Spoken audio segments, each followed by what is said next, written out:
हाँ, बस मैं इतना कह रहा था कि चूंकि कि जब हम 5 सतियों के नाम आपको पता है, 5 महासतियों के नाम, हाँ, तो बस मैं द्रौपदी पे 2 मिनट का बोल देता हूँ, बाकी तो सब अलग अलग उसी के साथ ही समाहित हो जाएंगे। हम उस विद्रोह की बात करते हैं। सबसे महत्वपूर्ण चीज ये है कि उसको महासती इसलिए कहा गया क्योंकि द्रौपदी ने बहुत बड़ा विद्रोह किया और बहुत बड़ा परित्याग किया। 2 चीजें की। विद्रोह था किसके प्रति? विद्रोह था उस समाज के प्रति, उस युग के प्रति। और परित्याग किसके लिए था? परित्याग था अपने अहंकार के प्रति। उसका चुनाव अर्जुन था, बाकी के 4 पति नहीं थे उसका चुनाव। लेकिन माता की आज्ञा, पति की आज्ञा यानी अर्जुन की स्वयं आज्ञा, और खुद शायद उसके हृदय की आज्ञा ऐसी रही कि उसने अपने अहंकार का परित्याग करके अपने को चुनाव रहित कर दिया। समझ गए?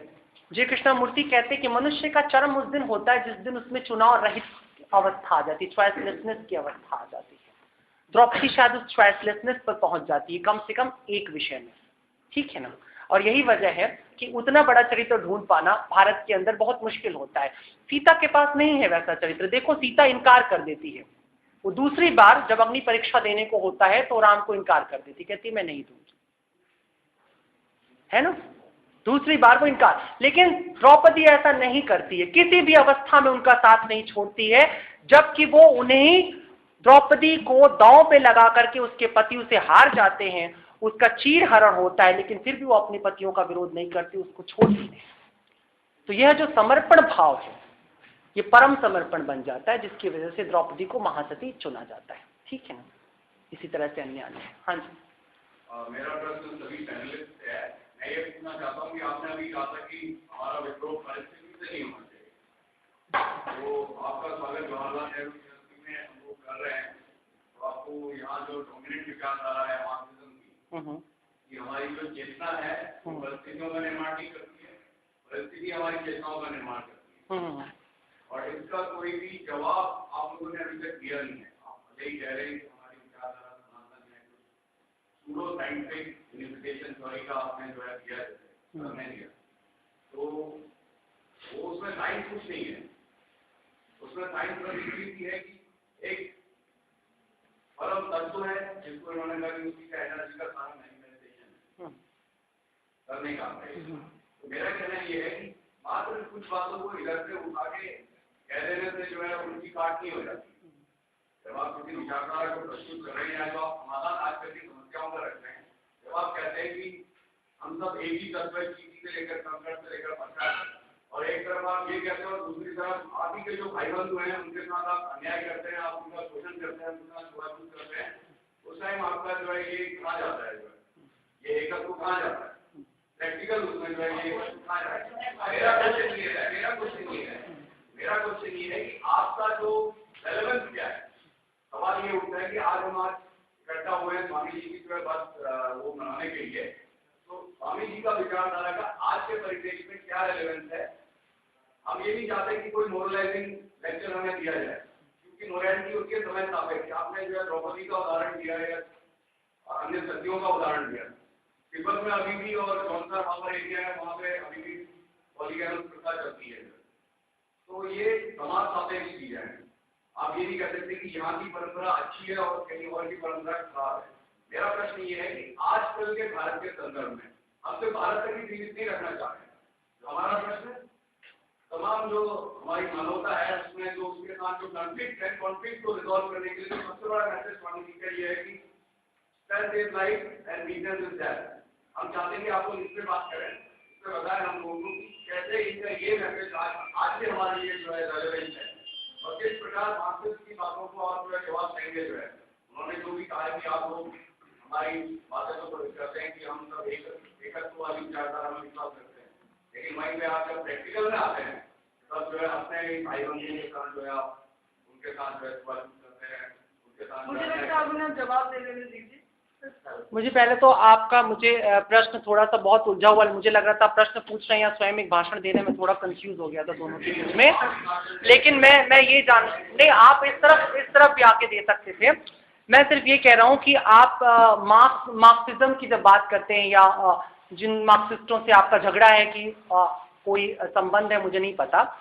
मैं सिर्फ ये जानना चाह रहा हूँ कि आप क्या मार्क्सिस्टों के खिलाफ कोई उत्तर सुनना चाहते हैं मुझसे, या इनके जो इनका आपने स्टेटमेंट दिया स्ट्रेंथ इज लाइफ, उसके पक्ष में कुछ सुनना चाहते हैं? मैं आपसे ये जानना चाहता हूँ, जब आप मार्क्सिज्म का जो एकेडमिक की जब डिबेट होता है, वहाँ पे आप हिंदुत्व का या जो आपकी विचारधारा है, ये कहते हैं कि मेरा जड़ वगैरह ये था कि कॉन्शियसनेस जो है वो परिस्थिति सापेक्ष होती है। मार्क्सिज्म का ये फिलॉसफी है। आपने कहा कि विद्रोह हमारा व्यवस्था के प्रति नहीं होना चाहिए, उसको हम जो है अच्छा बनाए। मेरा प्रश्न ये है कि तो उसको अच्छा बनाना है, वो भी परिस्थितियां निर्माण करती है। मार्क्सिज्म का ये कहना है, इसका आपके पास क्या जवाब है? आप कुछ बोलेंगे ना?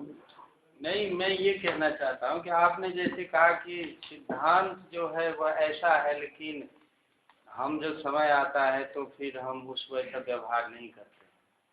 कहने का मतलब ये है कि सिद्धांत है और उसी सिद्धांत के अनुसार अपने व्यक्तित्व को विकसित करना है। जब तक ऐसा नहीं होता है तब तक ऐसा होता है। इस बात को आप ध्यान दें। यदि आपका आपकी मानसिकता विकसित हो जाती है और आप में ये जो यूनिफिकेशन या एक कॉन्शियसनेस की भावना डेवलप होती है, तो आप में ये सारी बातें समाप्त होने लगती हैं।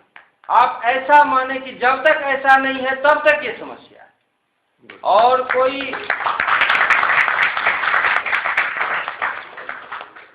कोई आप जो कहें कि इधर से जोड़कर इधर जोड़कर, ऐसा नहीं कहते। फिर मैं एक आपको स्टेटमेंट मैक्स प्लैंक का देता हूँ कि मैक्स प्लैंक ने ये कहा है कि कोई भी जो मटेरियलिज्म जिसको आप कहते हैं या जो भी सत्ता कोई मानता हो, उससे पहले चेतना जरूर है। क्योंकि यदि चेतना नहीं है तो फिर सत्ता का बोध नहीं है। इसीलिए चेतना के भाव को जब तक आप नहीं पकड़ेंगे और फिर उसके लेवल पे अपने को नहीं ले जाएंगे या जो भी नहीं ले जाएगा, वहां जरूर समस्या है। उपनिषद का ऋषि एक लाइन बोलता है, अभी आपको मैंने कहा था कि एक लाइन ये भी बोलता है कि यत्र तु द्वैतमिव भवति तत्र इतरितरम पश्यति। जब तक आपके मन में भेद होता है तब तक आप जरूर दूसरे को दूसरा देखेंगे, और जब दूसरा देखेंगे तो ये सारी समस्याएं घूमती रहेगी। यत्र तु सर्वम आत्मैवाभूत तत्र केन कम पश्येत। लेकिन जब आप यूनिफिकेशन में अपने को इस्टेब्लिश कर लेते हैं तो ये समस्या अपने आप हटती है। और ऐसे जो भी लोग हुए हैं वो जरूर समस्या का समाधान अपने लेवल पे किया है। हमें ऐसे लोगों की जरूरत है और हमें ऐसे व्यक्तित्व निर्माण की जरूरत है। इसके अलावा कोई विकल्प नहीं है। बहुत सारे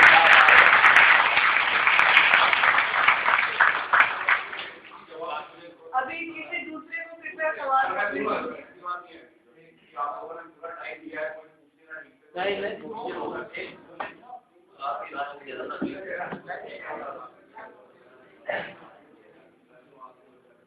नहीं, आप पूछे, आप अपना प्रश्न पूछे। आपके समय में तो आप पूछ लिए रहते और आप सभी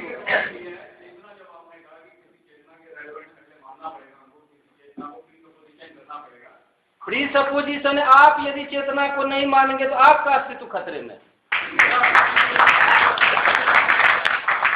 आप हैं, ये आपकी चेतना सिद्ध करती है। ये मैं कह रहा हूँ। आप मैं हूँ ऐसा तो मानते हैं ना, ये तब नहीं कहते मैं नहीं हूँ। ये चेतना ही बताती है कि आप हैं। ये मैं कह रहा हूँ। You are conscious of yourself, so you have to accept that if you exist, it means you are aware of yourself.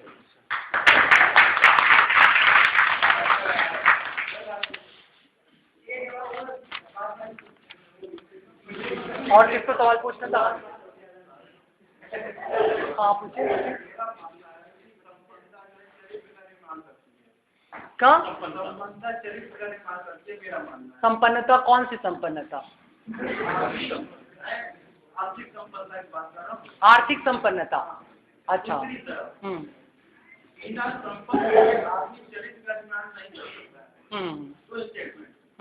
Nehru ji ने कथन कहा था कि भूखे आदमी के लिए मत का कोई महत्व नहीं होता है। भूखे आदमी के लिए?